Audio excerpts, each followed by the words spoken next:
Good morning guys! Ayan, meron tayong bagong halaman.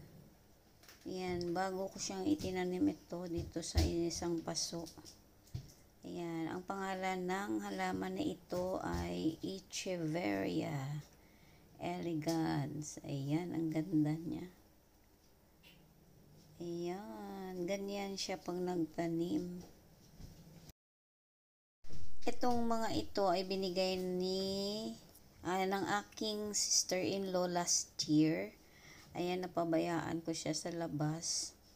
Ayan, ganyan ang nangyari. Pero, nag-aano siya guys.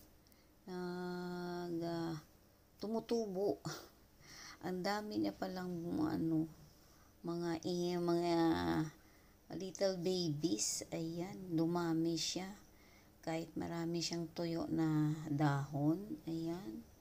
So, ngayon, ito ay lilinisin ko at ililipat ko sa ibang paso ang mga bagong babies niya. Kasi nag-i-spread siya. Ayan.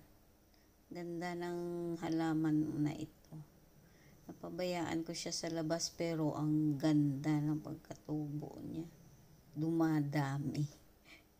Ayan po siya, pag green na green, ayan sa loob, ayan yan siya.